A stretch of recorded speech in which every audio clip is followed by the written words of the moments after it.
house is a really special project to me because it was for my sister and her husband and their 4 daughters.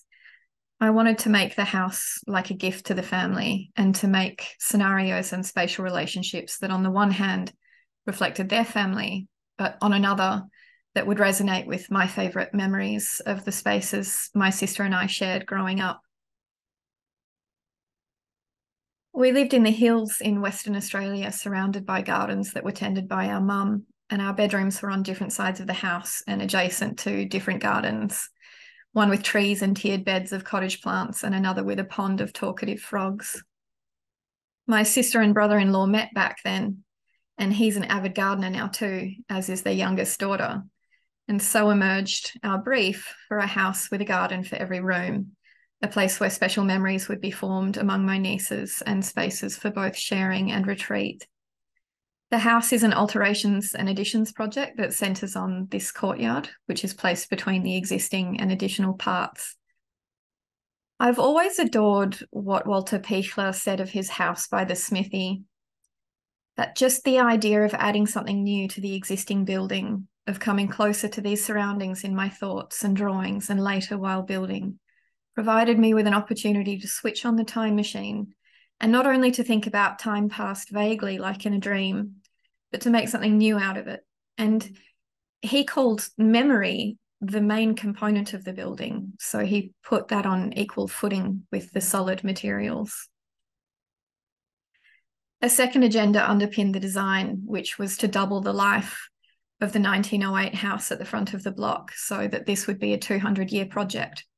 And the structure of that house sets up the plan for the extension, but the hall is extended not as an internal corridor, but as an external walkway, with its second wall to be made up by hanging plants. A cottage garden frames the Federation Free Classical frontage, a vertical garden to the west, a terrace and succulents link the pool and pergola. There's a lawn for the girls to play in at the south end of the block, and a wet garden that's coupled with the bathroom in the southwest corner.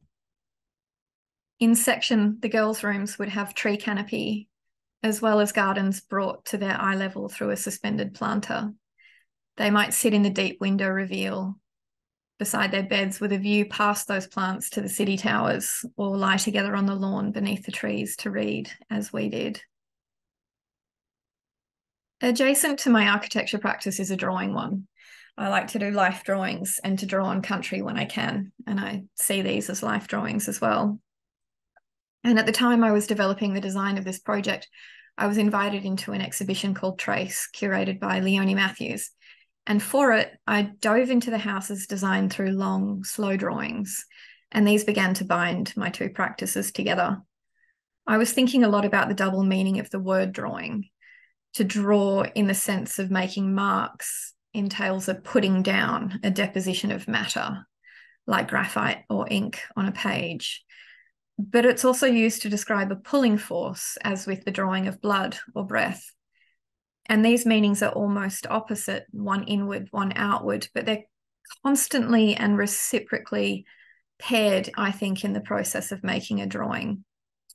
And when I read this book by Peter Cook, I was halted by the idea that drawing could be like a seance, this tantalizing idea that he locates and lets hover.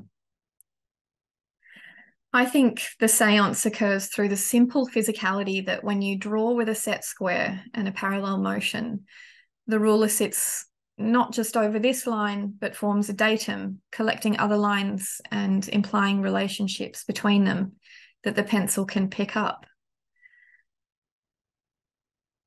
Also, there's mental space made in the time that it takes to drag a pencil from one end of a line to the other. And in that mental space created by the slow drawing, amassed lessons and biases and judgments come to the fore and land on the page. So this drawing focuses on the dining room, which is the hinge point between the two parts of the project.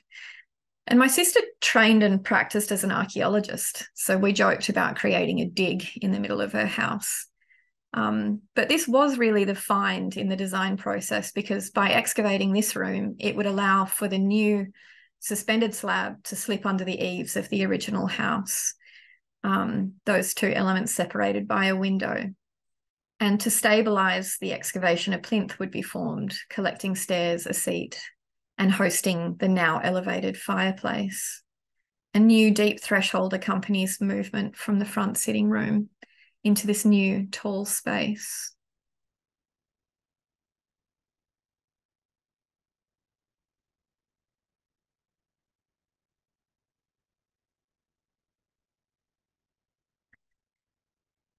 So I think a feedback loop occurs through the two meanings of drawing, occurring simultaneously.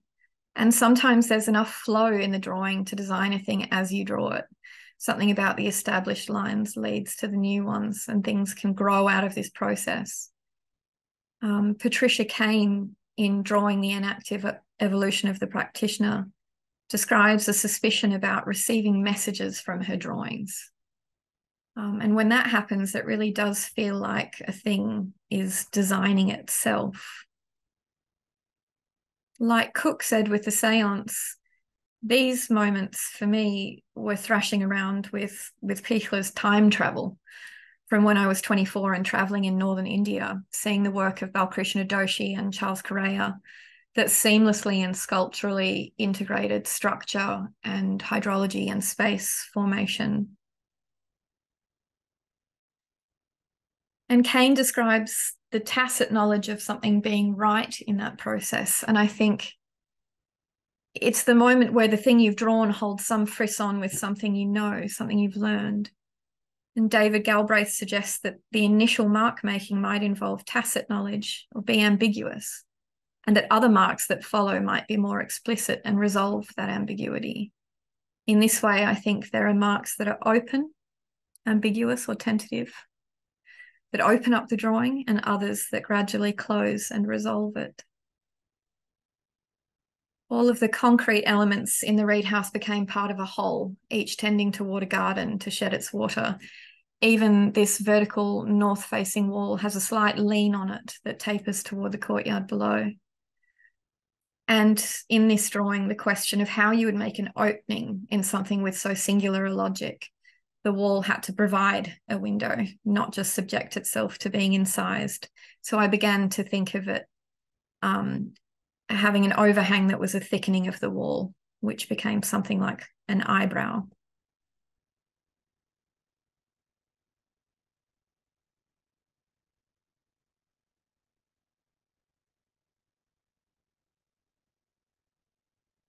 The underside of the planter must then articulate gravity and water flow, and how to give it support for its cantilever in a seamless way was the question I was asking here, which emerged as these little fins or props. The planter would gesture back to the original house's hall and stretch underneath its eaves in section to form that light gap that I mentioned before.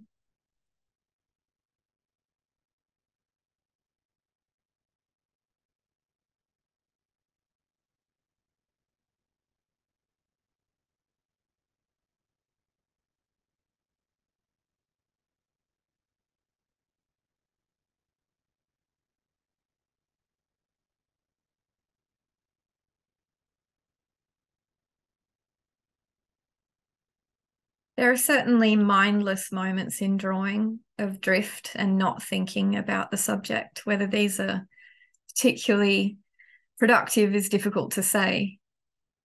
I'm interested in the non-committal construction line because it's certainly something that holds great power, and it's almost impossible to reproduce in digital drawing or modelling. And I've always felt like the unique power of a manual drawing is its ability to say maybe. And when we draw that faint, faded, or gentle line, I think we're creating a sense of it's okay to mess up because we're not setting anything in stone yet. So this process of not quite mark making might be considered a way in to the white page, the fear of the white sheet. In this drawing, little intimate things evolved: a bathroom tucked into the angled wall of a pre-existing fireplace, a reading nook, and skylights.